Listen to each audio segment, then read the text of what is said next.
s osobitom radošću i zadovoljstvom pozdravljam u ime Hrvatske akademije znanosti i umjetnosti Bosne i Hercegovine ovdje sve uvažene i nazočne goste i cijenjene ovdje osobe. Poseban pozdrav upućujem našem jubilarcu, a to ću u tijeku svoga izlaganja i kazati još. Jedna anegdota kaže da je jedan veliki Nobelovac 30 puta ispravljao završetak svog romana. 30 puta. Ja sam imao veliku muku kako u 15 minuta kazati ono što nosim u umu, u srcu i u duši prema kardinalu. Nije lako. Pa ako preskočim koji minut nakon 15, molim vas, oprostite. A ja bih volio da na kraju ovoga svega bevam da dobro dođe.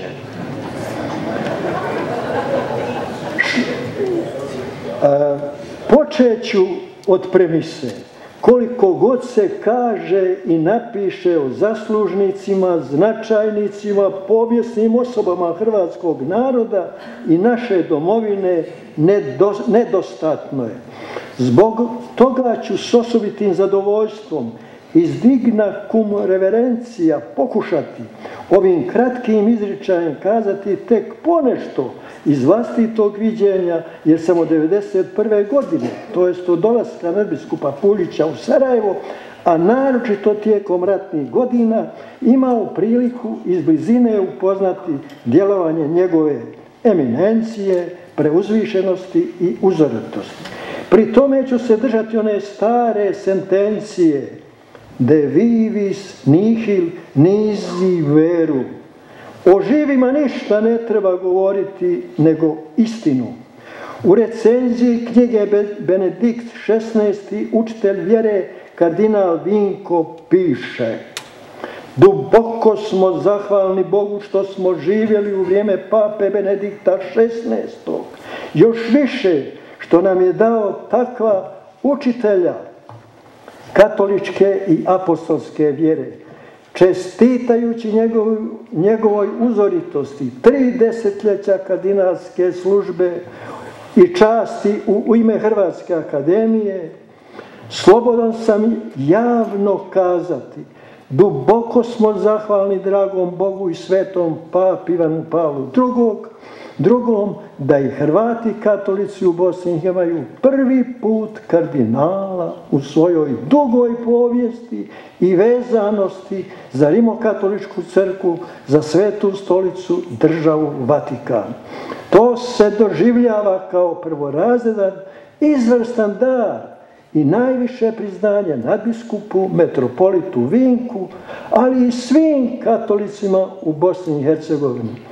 Kardinal je sinteza biskupija još iz kasne antike, te redovnica i redovnika, benediktinaca, dominikanaca, franjevaca, 733 godine njihove nazočnosti u kontinuitetu ovdje, Isusovaca, salezijanaca, trapista, jer se ove značajne povijesne i današnje posebnosti i pojedinosti spajaju, udružuju i slijevaju u čast kardinala i kardinalstvu kao simbolu i sinonimu. Časnu i odgovornu službu nadbiskupa i kardinala obnašao je u izrazito nemirnom, uzburkanom, rekao bih apokaliptičnom ratnom razdoblju. To je vrijeme rušenja, čupanja posađenog, umiranja, ubijanja, tugovanja, bacanja kamenja, vrijeme traženja i gubljenja, šutnje, mržnje, rata. U doba svakojakih nevolja, patnji, muka, kardinal nije poput proroka Jeremije plakao nad razaranjem Jeruzalema, nego u svakoj prilici duboko suosjećao, iskazivao i osuđivao bezakonje, nepravdu, riječima i gestama hrabrio ljude, podizao klonule, bezvoljne. Bila mu je bliska izjava svetog Bonaventure da ti jedna muka može donijeti više koristi nego 100 užitaka.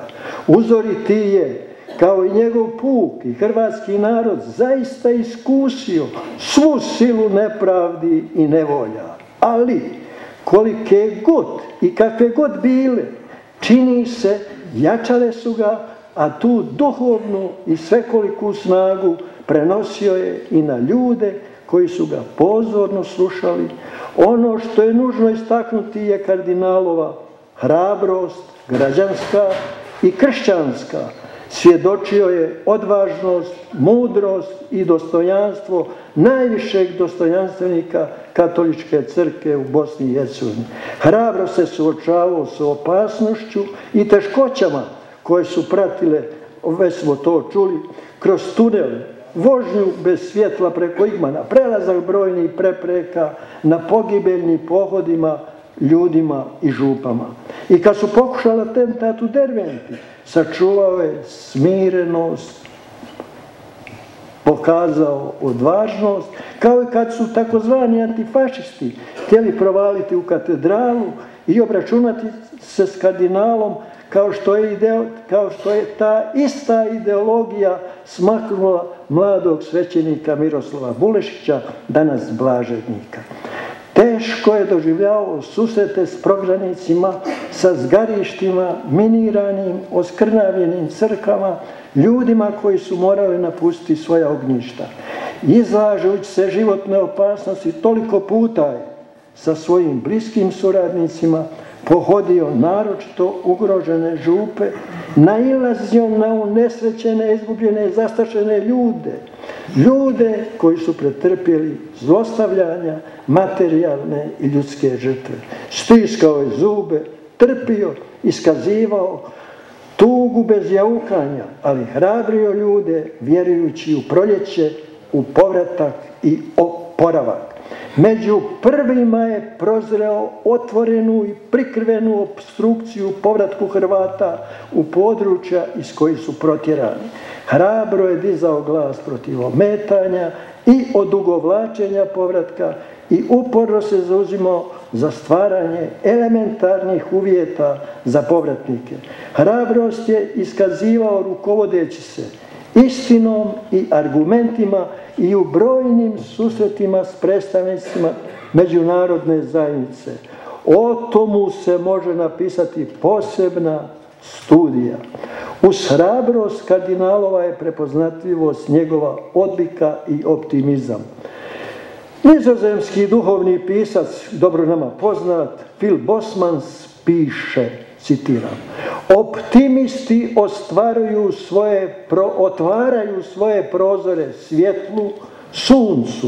Oni znaju da među ljudima ima puno patnje, puno bijede i mraka, ali oni otkrivaju zvijezde i u najmrklijim noćima. Oni posvuda oko sebe šire ozračje povjerenja i klimu radosti.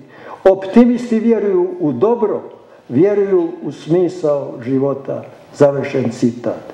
I zaista, ljudi su tijekom rata, izlažući se životnoj opasnosti, hrlili nedjeljom u katedralu, vidjeti i čuti kardinala, njegove riječi ljudske, utješne, ohrabrujuće, koje bodre, snaže, vjeruju u budućnost.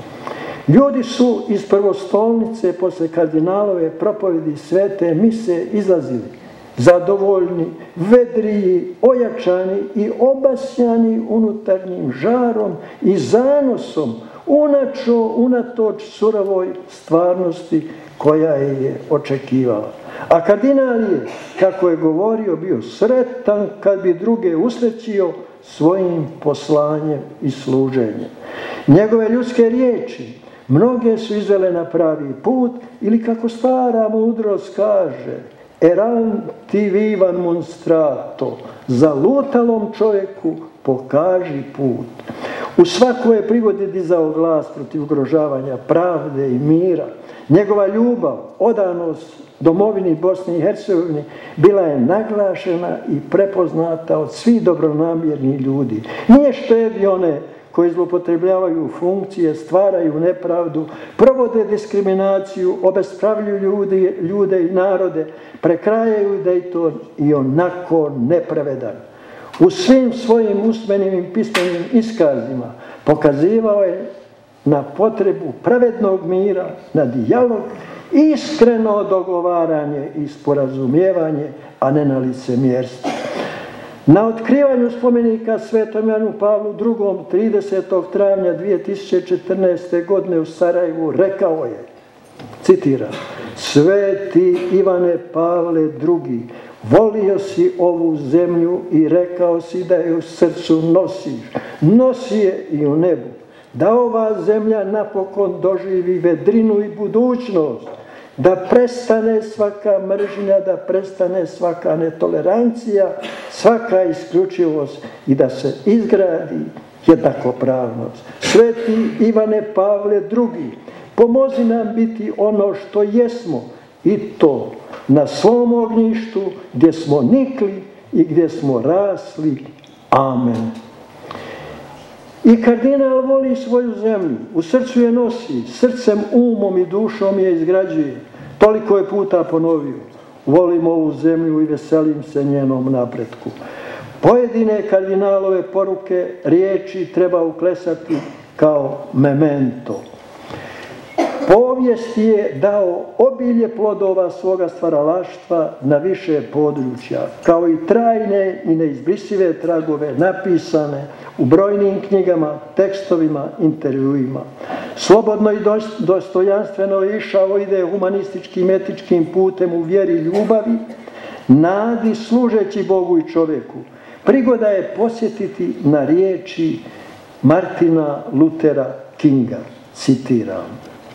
Konačno mjerilo čovjeka nije gdje stoji u trenutku udobnosti i pogodnosti, već gdje on stoji u vremenu izazova i provokacija. Završen citat. Povijest je već ubilježila gdje je kardinal stajao kad je grmjelo. Nužno je zapravo i prijeko potrebno napisati sintezu o ponašanju i držanju i djelovanju katoličke crkve, posebno biskupske konferencije Bosne i Hercegovine tijekom rata i nakon poraća. I u ovom ratu ubijani su svećenici i redovnice, nad biskupiji su nanijeti teški gubici, a Banja Lučka je svedena na relikvijaru. Ostala bez mnogih župa, jer su ljudi vjernici prognani, a opet se katoličku crkvu i Hrvate optužuje za sve slabosti i stanje